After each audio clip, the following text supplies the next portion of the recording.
Came across an article that's pretty cool.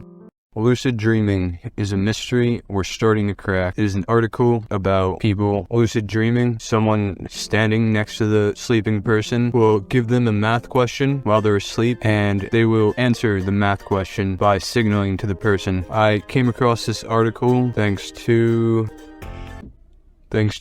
this Twitter page I'm showing on screen. The experiment seemed pretty simple, very straightforward. The people would go to sleep in a lab. They'd be measuring sleep stages. When the person enters REM sleep, they will give a signal to the person that they're asleep. If you don't know, this is usually done by eye signals, because that's one of the things that can still move when you're asleep. They'll do an eye signal, something like left, right, left, right. They'll be extremely exaggerated, so the researcher will know for sure that it is an intentional signal rather than the rapid random eye movement, which is usually pretty sporadic, and it's unlikely that it would go in that exact signal while they're doing the research. So they use that to verify the person is lucid dreaming, and once they get that signal, they will then ask the person in this experiment, they'll ask the person a question, a simple math question like, what is 3 minus 2? And the person will then use some kind of signal to answer the question. So what is 3 minus 2? Then the person will signal left, right with their eyes to signal 1. And they did this, and when they got a response, because they didn't get a response every time, you wouldn't expect them to, but a lot of the time when they got responses, the person would answer the question and answer it accurately. I mean, if I go into the study, we can look at some of the specific cases. You have a 35-year-old German participant who was an experienced lucid dreamer. He was asked 4 minus 0, so he answered left, right, left, right,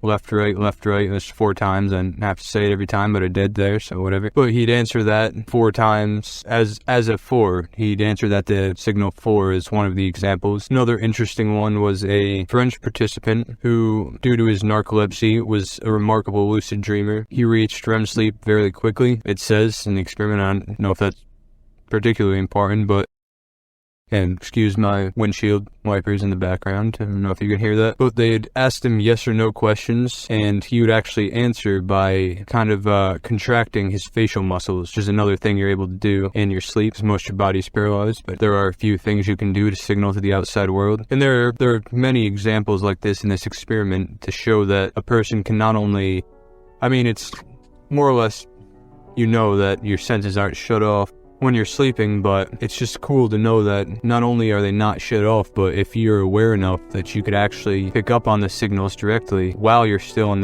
the dream. So you could kind of tune into the outside world, I guess, while you're lucid dreaming, which I don't know exactly what you would use that for, but just knowing that you can do that is fascinating. I mean, in your dream, maybe you could turn on a TV, or I guess a radio would make more sense, and just in the lucid dream have the radio play your outside world. Maybe you could literally be asleep and then still, I don't know, eavesdrop on the people around you or who think you're sleeping, and I don't know why you'd want to do that. Maybe if someone's trying to discreetly throw conversation out there while they think you're asleep, well, I guess while you're clearly asleep, but I'm sure there's some kind of use case you could use it for, but regardless of whether or not I'm ever able to think of a actually worthwhile use for it, it is still, as I said before, a fascinating thing to hear and to learn and to see in this experiment. So I just wanted to share that, and I'll put a link to the article, and I'll put a link to the research paper and to the Twitter page that, now while I'm thinking about it, you know, I also have a Twitter page. I'm DreaMist. You could like that, follow me if you want, or don't, and it really doesn't matter that much. But I'll put a link to the person who originally posted that article. You can check out their profile, check out the research paper yourself if you're interested, and I'm gonna go.